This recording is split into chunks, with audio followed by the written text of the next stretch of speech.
When I think of rum, I think of pirates. Yo ho ho and a bottle of rum, right? And when I think of pirates, I think of treasure chests full of gold, silver, precious gems, buried treasure. The rum seems recreational, dastardly, debaucherous, trivial. The treasure, now that's serious. That's the job. There's no messing around with the treasure. But did you know, for many in the business of maritime trade and, yes, even piracy, the rum was the treasure? Did you know that rum, while likely started by enslaved Africans, later became the currency with which they were bought and sold? And did you know that rum was such a valuable commodity in colonial America, it helped open the door to the American Revolution, changing the world forever? Let's fix that.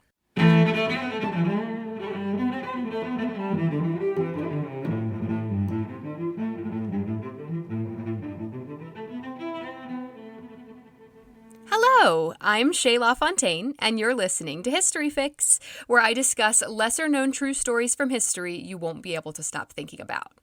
The story of rum is one of extreme contradictions: freedom and oppression, debauchery and integrity, expansion and exploitation.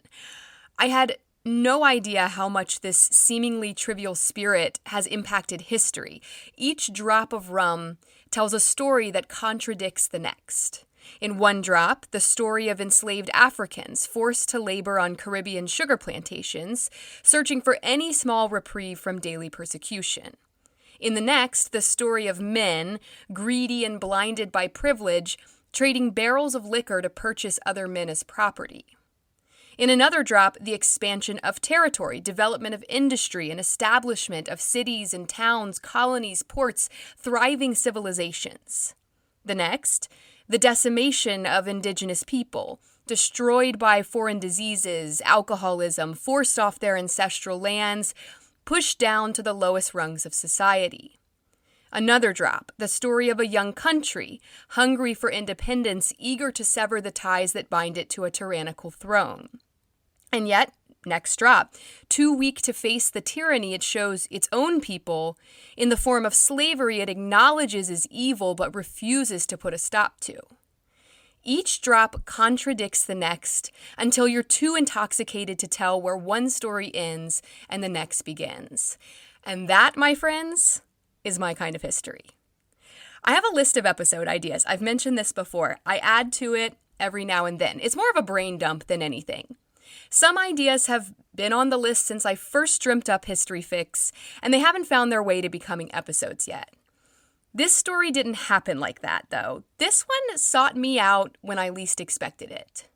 My birthday was last month, and all I wanted for my birthday was to get away from my kids for a minute.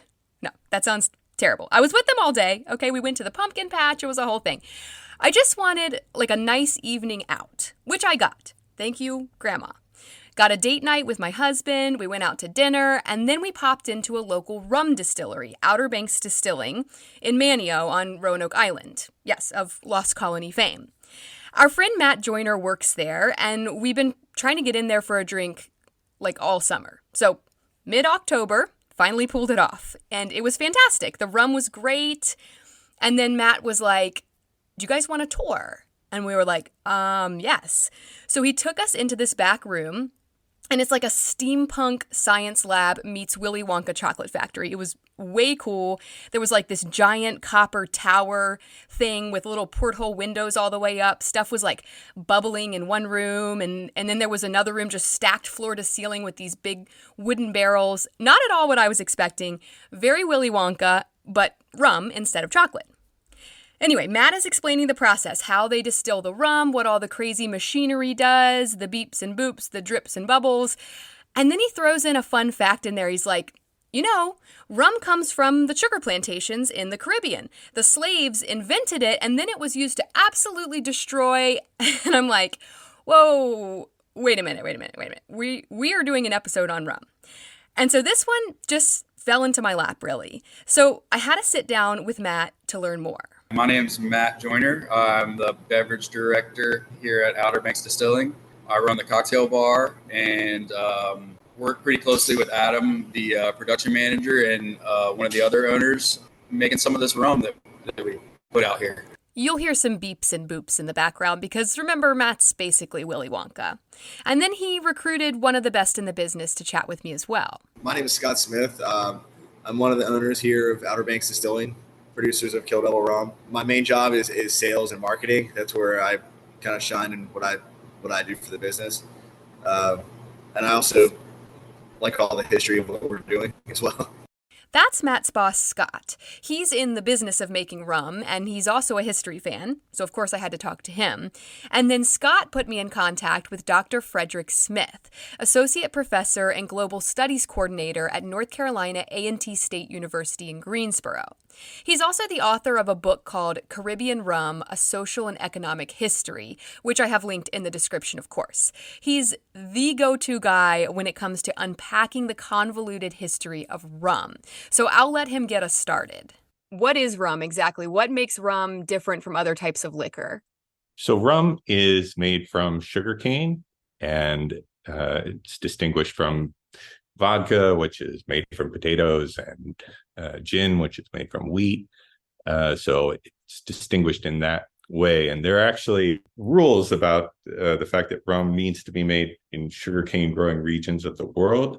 So historically, rum had to come from the Caribbean or other tropical areas, but that definition's been broadened out now. And so rum can be a lot of different things. But true rum is made from sugarcane juice or the byproducts of sugar making, which are molasses and the scum that sort of bubbles up in the process of making sugar. So rum comes from sugarcane, and sugar, as I've mentioned before, was an incredibly valuable trade good in early America, often referred to as white gold. So while everyone's out there searching for treasure chests full of gold coins, it's likely a lot of the treasure was actually barrels of sugar and rum that have long since disintegrated at the bottom of the sea. During the days of colonization, the Caribbean exploded as a major producer of sugar. It had the perfect climate for it. Europeans had no problem pushing the indigenous people, already weakened by disease, off of their lands, setting up sugar plantations, and importing enslaved Africans to do the back-breaking labor for free. But sugar did not originate in the Americas like potatoes, tobacco, and pumpkins. There was already sugarcane growing in Southeast Asia and the Middle East. However, it didn't make its way to Europe until around the 11th century, when it was brought back by soldiers returning from the Crusades in the Middle East. But it remained an extremely rare luxury in Europe, where they mostly continued to use honey as a sweetener. It's incredibly difficult to refine sugar out of sugarcane. So even in places where sugarcane grew naturally, sugar was expensive. In Europe, where it was imported, it was almost unattainably expensive.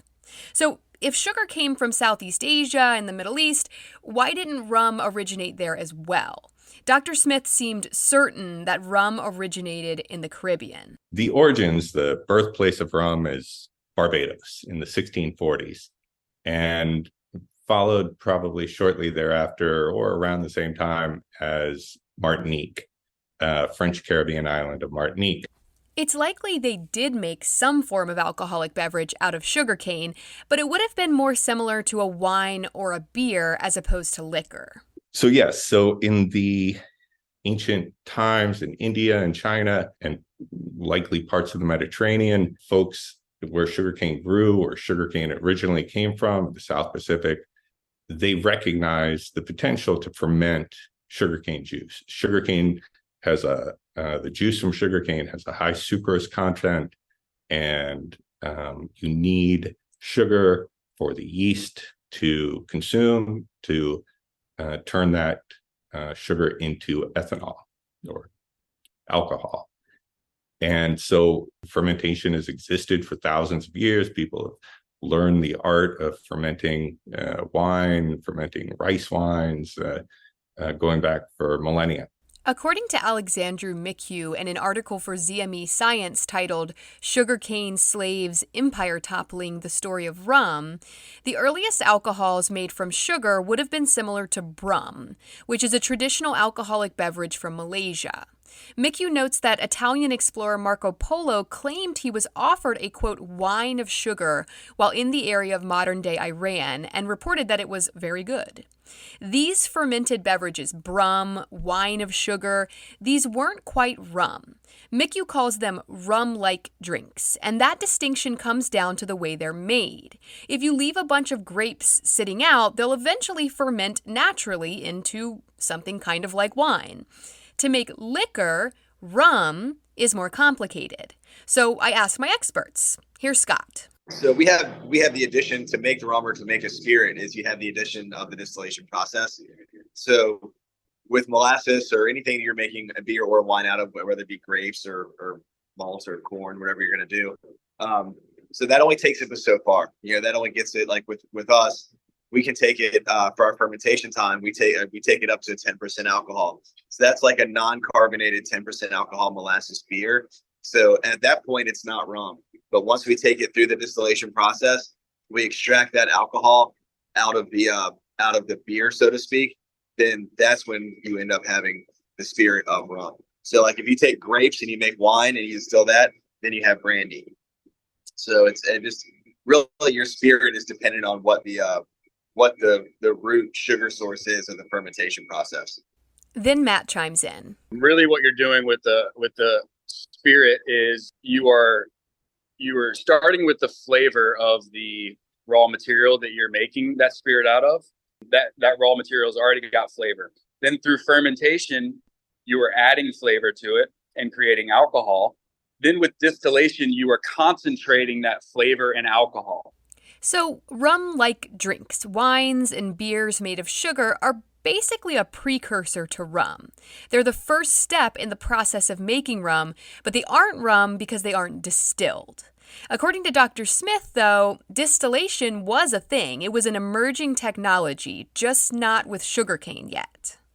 So fermentation, distilling itself, is something that goes back to the Middle East. The ancient Egyptians knew about distilling, but especially the Arab world. So one of the things they did was they made medicinal things. They distilled various tinctures to create medicines.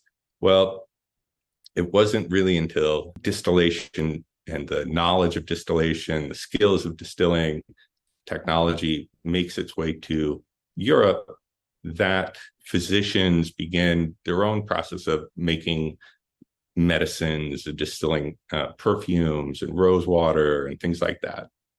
And so, but around the 16th century and the 1500s, the French learned that they could concentrate their wine by distilling it, turning it into brandy. And so these are sort of first experiments with distilling alcohol for concentrated purposes, but it was still very much based in that sort of mentality of medicine. But let's go back to sugar, because that's where the story of rum begins. After enough centuries of knowing about the existence of sugar but not really being able to access it or afford it, Europe had enough. They wanted sugar. Sugar's like that, right? Dangerous stuff. So they decided to start growing it themselves. This started with Portugal, which had colonized the Madeira Islands off the west coast of Africa in the early 1400s. Here, they established 200 sugar plantations and built 80 sugar mills. But, as I said before, sugar is a hard business. It's extremely time-consuming, extremely hard work, and it's very time-sensitive. If the sugarcane isn't processed into sugar in a timely fashion, the whole harvest could rot. There's a lot of pressure. So they have all this difficult, dangerous work that needs to be accomplished quickly in order to profit from it. They needed a lot of manpower, and they needed to cut their costs.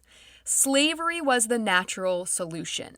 Portugal began importing enslaved people from nearby Africa to work on these sugar plantations. And with free labor from these enslaved Africans, Portuguese sugar began to outcompete sugar from the Middle East, making Madeira the world's biggest sugar exporter by 1500.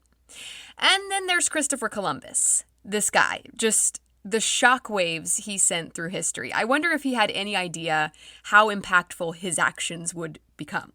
This is the same time, 1492, Columbus goes to the Americas. He brings sugarcane with him on his second or third voyage. But it's not until 1620s when the British begin carving out their own sort of territories, taking islands like Barbados and St. Kitts, that sugarcane really begins to take off in the Caribbean region.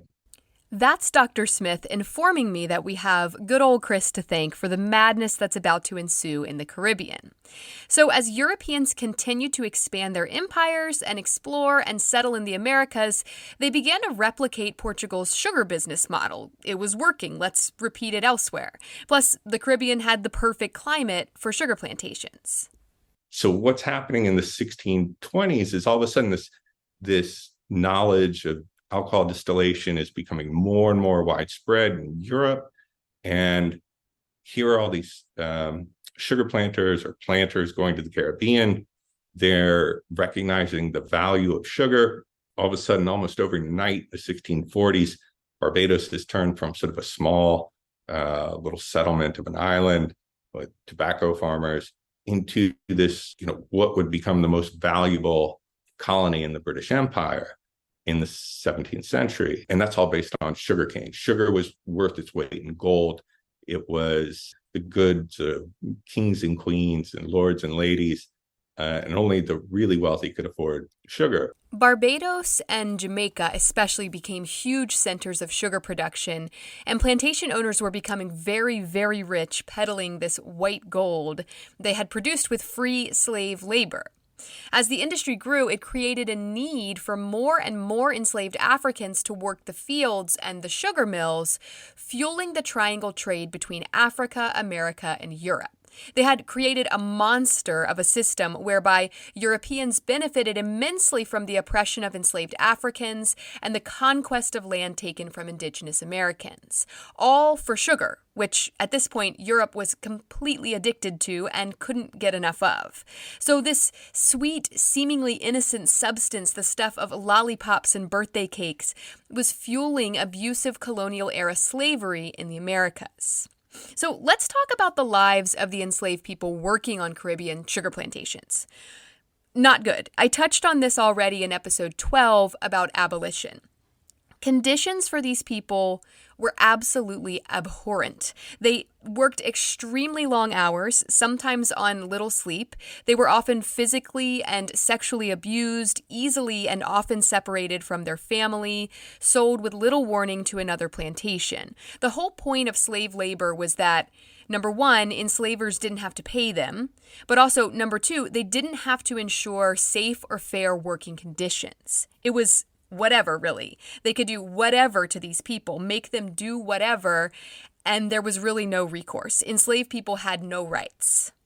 So that's a hard life, an insufferable life. It's only natural that enslaved people would seek out some kind of escape from that kind of reality. And that escape, throughout time, is quite often alcohol. When sugarcane is processed into sugar, it leaves a byproduct, molasses. At the time, molasses was mostly considered a waste product by sugar producers, so they weren't concerned about what happened to it, really. It was of little value to them. So enslaved people began taking the molasses left over after the sugar was produced and turning it into alcoholic beverages, rum-like drinks like beers and wines made from fermented molasses. Dr. Smith shared a wealth of knowledge on this. Some of the first experiments, the first references to making an alcoholic beverage from sugarcane juice and molasses and scum is actually the use of it by enslaved peoples in Puerto Rico. There's a reference in the early 16th century. In Martinique, there are references to it in the early days of sugar making there. In Barbados, you have the same thing in the 1640s. Just as the sugar industry is taking off, you've got references to enslaved peoples using sugarcane juice, molasses to make fermented alcoholic drinks, 7, 8, 9, 10% alcohol content. And this is mirroring the traditions that West Africans brought with them across the Atlantic.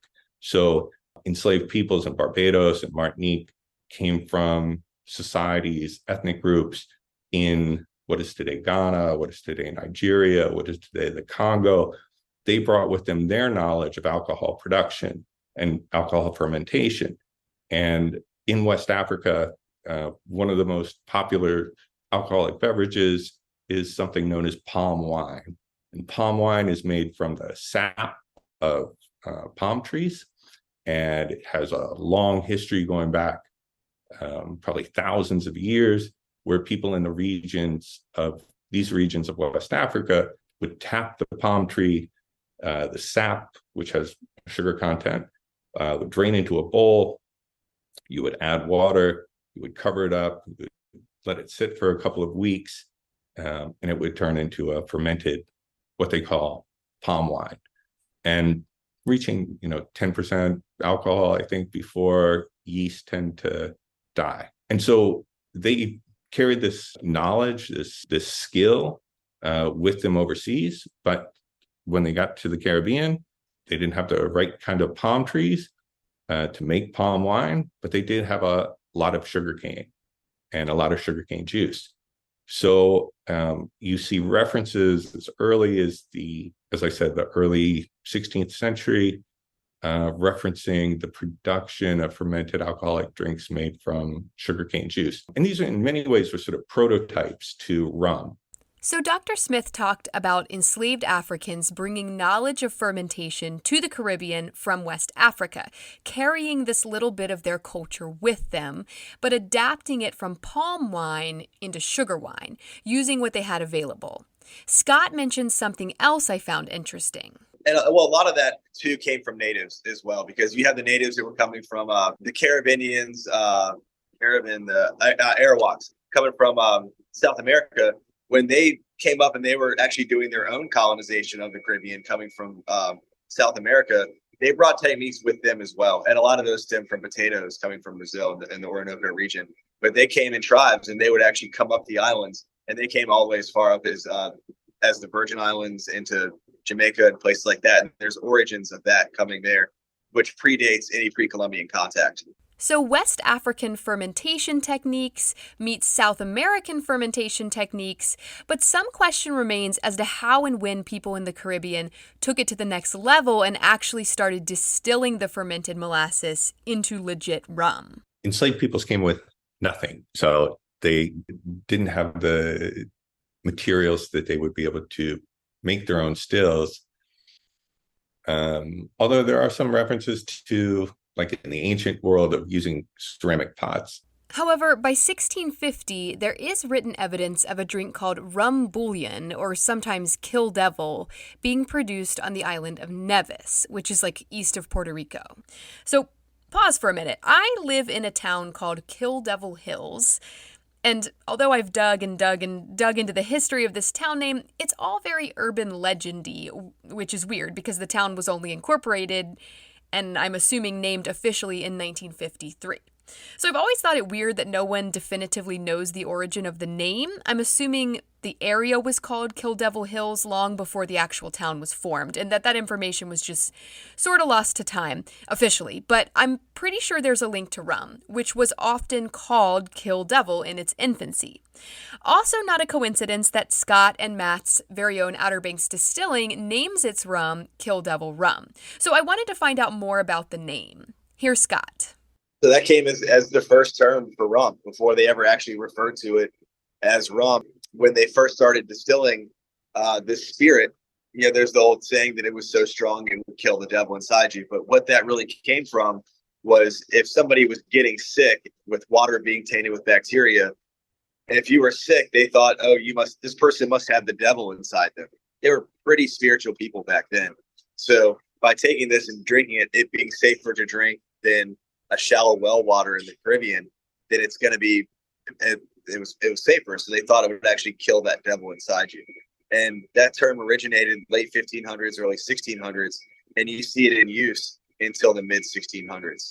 According to Matt, rum took off in the Caribbean for a pretty specific reason. During those long trade routes that those early explorers were taking, that beer and wine was not lasting that long on the ship. They needed something a commodity that was more that would last them longer through these long voyages at sea. That's kind of where spirits, and specifically rum, started to take hold and become the preferred sailing drink. Here's Scott.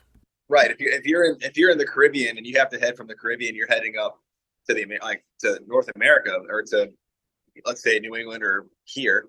It's a long time on a ship, and if you put water in a barrel, that water is going to spoil over time. If you put beer in a barrel, it's going to spoil after, it'll last a little bit longer than water. But if you put rum in there, once it's in there, it's not going to be tainted. It's got enough alcohol content at that point that it's going to be able to fight off any bacteria. Nothing can really live inside of it because it is liquor. So once it's in there, that's what it is. So it's just a lasting commodity on those ships. I mean, they would drink it for morale. They would drink it with brackish water to help to sanitize the water, just for consumption. So mix it with citrus, and that would actually get you some nutrients as well. As the popularity of rum grew, it soon reached the American colonies, what is now the United States.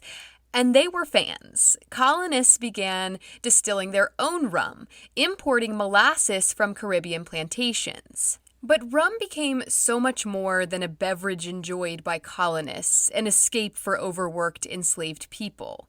Its value grew to the extent that it actually transformed into a currency with purchasing power.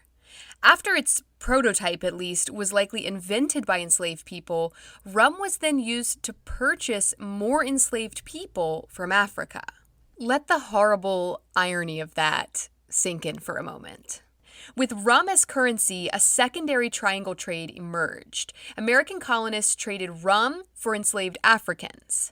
They then traded those enslaved Africans to plantation owners in the Caribbean in exchange for sugar and molasses that they used to create more rum, and the cycle continued. According to Marco Perini in an article for Got Rum magazine called The Dark Side of Rum, quote, Americans also entered the lucrative trade by using their locally produced, cheap, strong rum, without any moral qualms, but with a hint of embarrassment.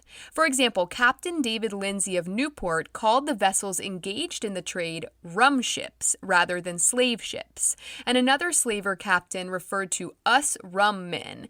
Even the rum for the slave trade was euphemized into Guinea rum, end quote.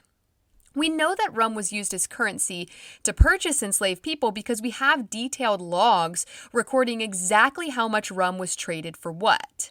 English historian and writer Hugh Thomas recorded in his book, The Slave Trade, quote, in 1755, Caleb Godfrey, a slave captain from Newport, Rhode Island, bought 4 men, 3 women, 3 girls, and 1 boy for 799 gallons of rum, 2 barrels of beef, and 1 barrel of pork, together with some smaller items.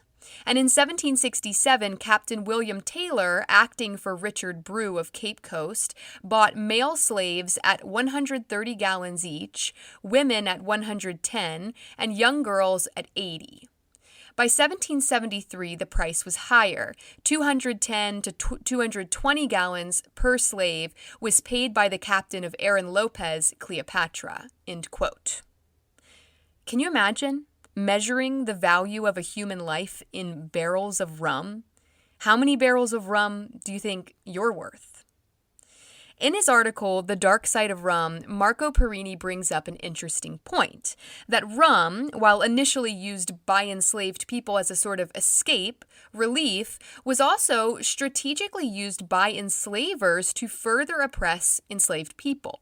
According to Perini, it was not uncommon for enslavers to intentionally distribute rum to enslaved people, sometimes on a holiday, sometimes after completing particularly hard or difficult work.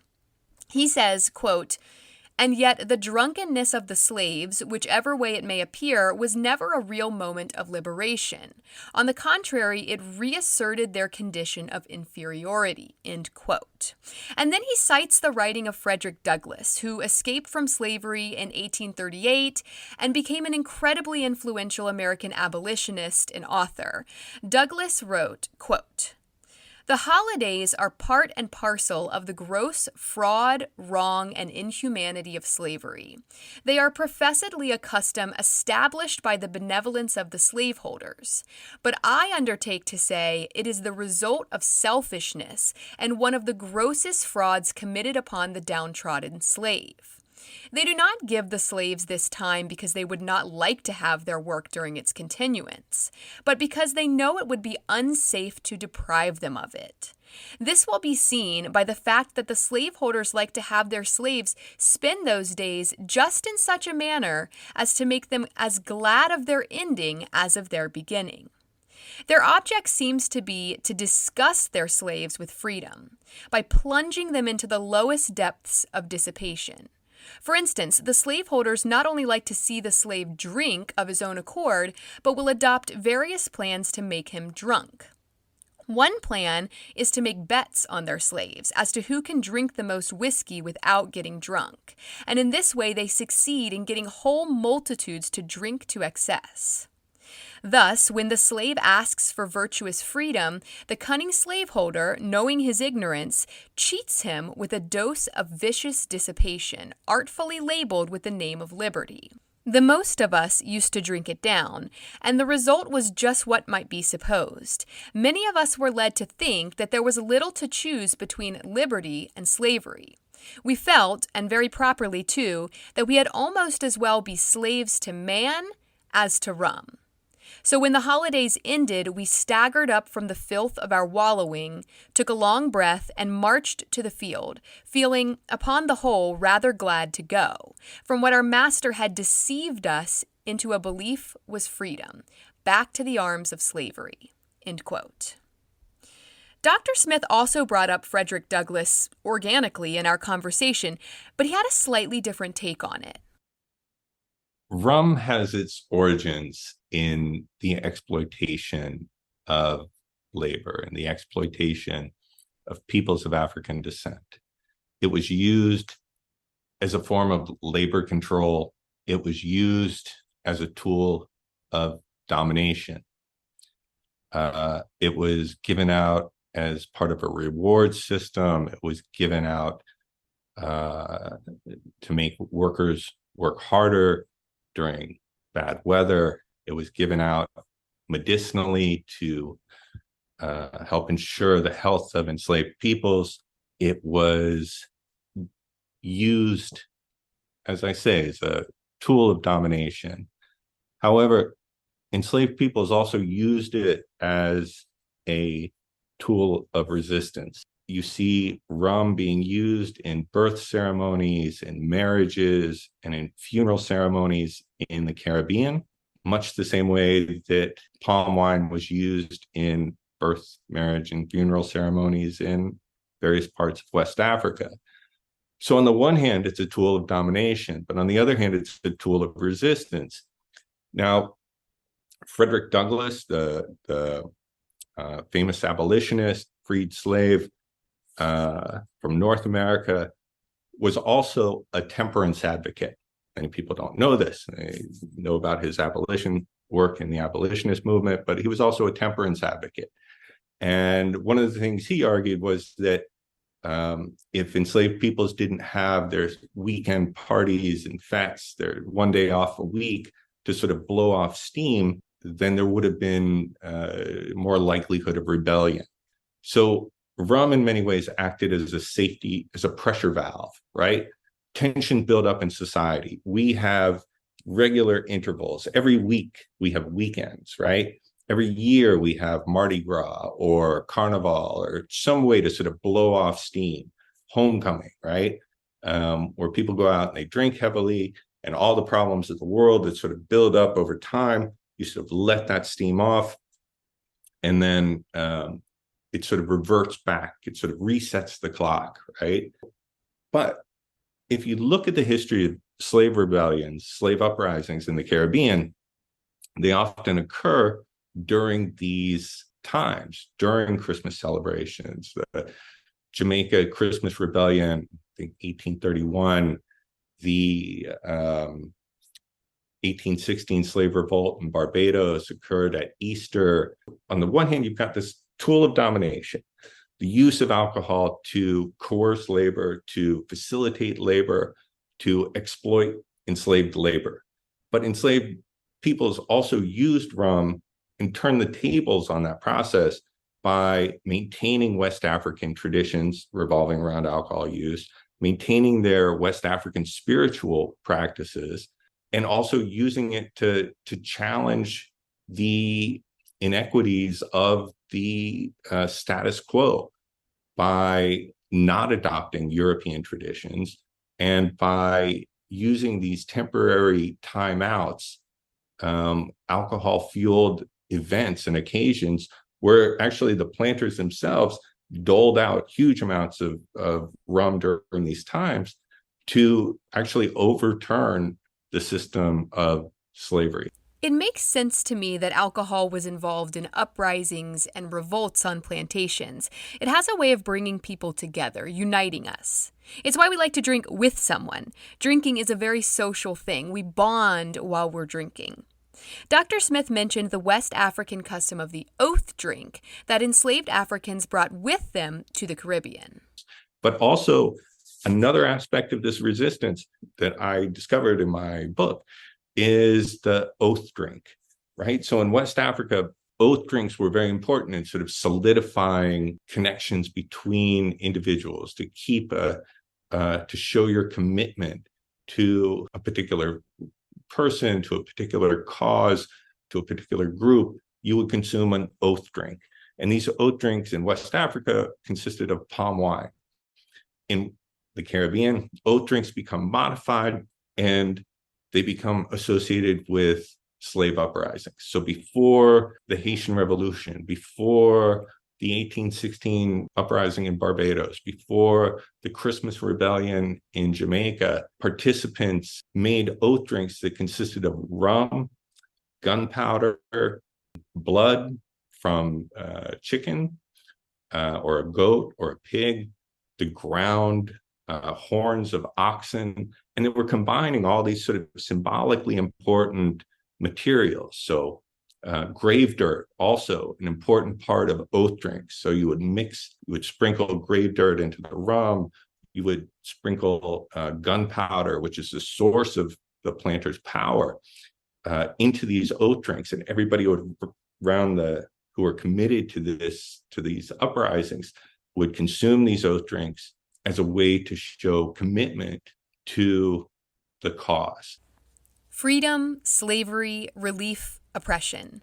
Rum is complicated, and that's not even the end of the story. Sometime in the 1700s, France banned the production of rum in their colonies. France already had a liquor, brandy. They didn't need rum competing with brandy, so they banned it. This had unintended consequences for British sugar producers. Sugar plantations in these French colonies had no need for molasses anymore. They couldn't make rum with it. So there was a major drop in the price of molasses coming from French colonies, which means rum makers in colonial America started buying molasses from the French instead of the British. It was cheaper. Why not? This meant they could also sell their rum for less and still make a profit. So the rum coming from the American colonies was suddenly cheaper than British rum, but just as good. So everyone started buying American rum, and this caused outrage in Great Britain. The rich people were not happy because if you're in the rum business, if you have a plantation, sugar mills, rum stills, you're very rich. And rich people are very squeaky wheels, which made this an issue of great importance. In 1733, Great Britain passed the Molasses Act, which placed an exorbitant tax on molasses imported into the American colonies from non-British plantations. So basically, they're like, okay, the Americans are buying up all that cheap French molasses and turning it into cheap rum, which is hurting the sales of our more expensive rum. Everyone is buying cheap American rum now, so the problem is the cheap French molasses. Let's make French molasses more expensive by putting this crazy tax on it. That should even things back out. Because this is 1733, pre-Revolutionary War. The American colonies are still very much under the control of the British Crown and forced to pay whatever taxes the Crown feels like doling out. But honestly, the Americans didn't really take the Molasses Act seriously. They just started smuggling in foreign molasses so they didn't have to pay the crazy high taxes. And it wasn't very strongly enforced by the British either. They just kind of turned a blind eye. After the failure of the Molasses Act, many more taxes were imposed and actually enforced. The Sugar Act, the Currency Act, the Quartering Act, the Stamp Act. Just so many taxes. They were over it. They were tired of paying all this money to Great Britain when they had no say in the way the money would be spent, no voice in the government. This is where the whole idea of no taxation without representation came from. But that Molasses Act, that early tax that no one paid or enforced, that did some damage. According to Alexandru Micu in that article for ZME, quote, "The damage had already been done since the Molasses Act. Political authority is a fickle thing. A large part of being in power is people believing that you are in power. The rampant evasion of the molasses tax, one that everyone could see and was part of, together with the resentment of the colonies towards a measure they perceived punished them unjustly, shattered the illusion of British supremacy over the Americas. This crack would eventually grow and help shape the events and sentiments that made the American colonies seek out their independence." End quote. Dr. Smith mentioned this as well. British Parliament prevents or puts heavy restrictions on the importation of molasses. And this makes the colonists very unhappy. It's sort of the spark in many ways for the American Revolution, before the Stamp Act, before the Sugar Act of 1764. So it helps to create these tensions. So while rum began with enslaved people, it's then turned against them and used to fuel the slave trade and perpetuate slavery. It's part of what helped build up this powerful, oppressive British Empire in the Americas, and then with the passing of the Molasses Act, that crack opens up in the illusion of British supremacy, which acts as a catalyst to bring the whole empire crashing down during the American Revolution. Rum is complicated. It's a giant contradiction. Matt and Scott see rum through two different lenses. Rum has a tremendously complex and terrible history when it comes to the backs of the people that it was built on. You look at, New England in that time, and the success of New England was completely came down to with sugarcane and the rum industry. And the fact that our country was built on that. Our politicians in the beginning, George Washington, how much rum that he was buying, for political power. I mean, they measured a politician's merit on the generosity of the politician and how much rum that they would have at their speeches and inauguration. Right. But you have to understand that rum did come from a pretty dark place of trading for human beings and slavery being what produced that spirit.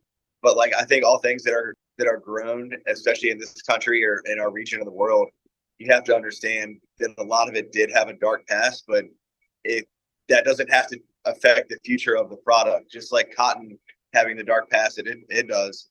You still want to make sure now that it's grown sustainable. The people who are working those fields, whether it's sugarcane, whether it's cotton, whether it's corn, are have a livable wage and a lifestyle for our time period. And the biggest thing I think is to respect the history, to not change the narrative of the history, to tell the stories like you're doing through this podcast, and then to work really hard to make sure that where we're sourcing sugar from nowadays is, a certified producer that takes care of their workforce and cares about sustainability and the effects that it has on our planet. It's one of those questions that we all encounter in life. It's like, is the history worth the means that we're at now? And I think it's part of life where you have to remember it, respect it, and then move forward in the best way we can.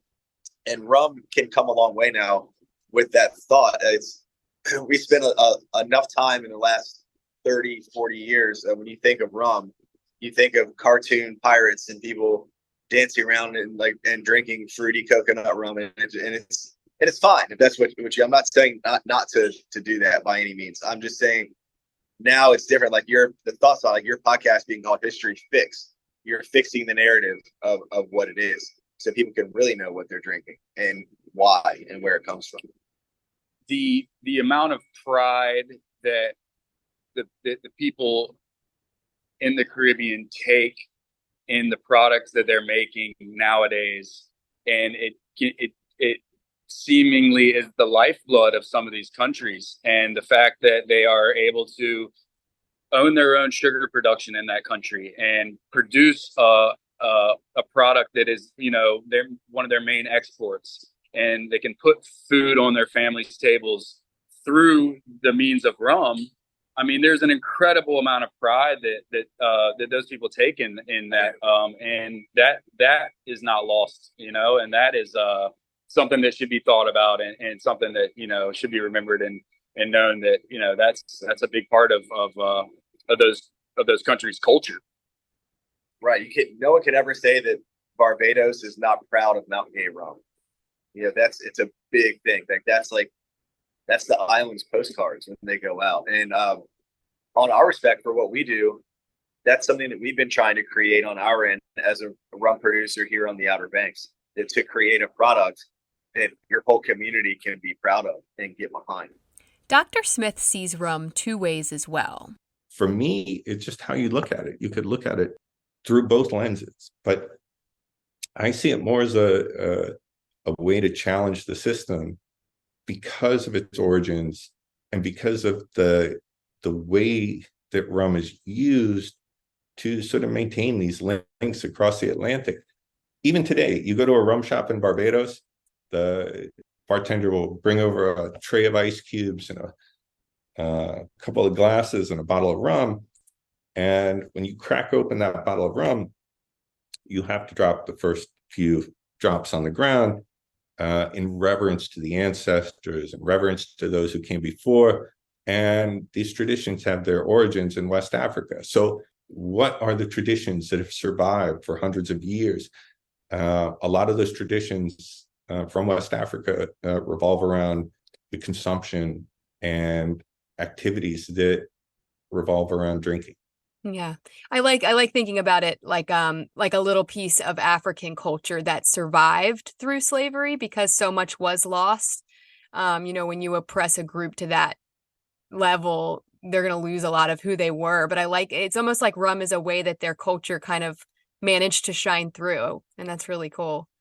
Right, exactly. Because I've actually had debates, or I've heard recently someone, a scholar, sort of potentially demonizing rum by highlighting the fact that its origins are based in sort of exploitation. But I think that if you look at it through the lens of enslaved peoples themselves and how they used rum and used it to challenge the system, I think that's what's unique about rum. And my head is still spinning a bit after taking this all in, like I've had one too many sips of rum myself. Its convoluted past is intoxicating, drop by drop. But whether you're tasting the drop of oppression and domination, or the drop of culture, tradition, pride, and resistance that made its way through all of that, I hope I leave you today with an appreciation of rum.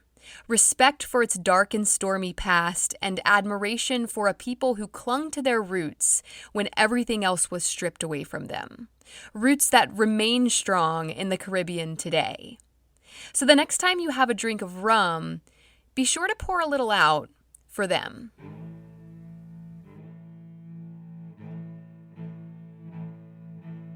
Thank you all so very much for listening to History Fix, and a huge thank you to Matt and Scott over at Outer Banks Distilling. If you ever find yourself in historic downtown Manio, North Carolina, be sure to pop into their Wheelhouse Lounge to try Kill Devil rum for yourself. You're likely to find Matt behind the bar, and he'll certainly make it worth your time. You can also head over to outerbanksdistilling.com to learn more about what Matt and Scott do and to find out where else you can buy Kill Devil rum. I'll link that in the description. And of course, thank you to Dr. Frederick Smith. His passion for this topic was truly palpable, and you can learn so much more from his book, Caribbean Rum, A Social and Economic History. I have a link for that in the description as well. As always, I hope you found this story interesting and maybe you even learned something new. Be sure to follow my Instagram at HistoryFixPodcast to see some images that go along with this episode and to stay on top of new episodes as they drop. I'd also really appreciate it if you'd rate and follow this podcast on whatever app you're using to listen. That'll make it much easier to get your next fix.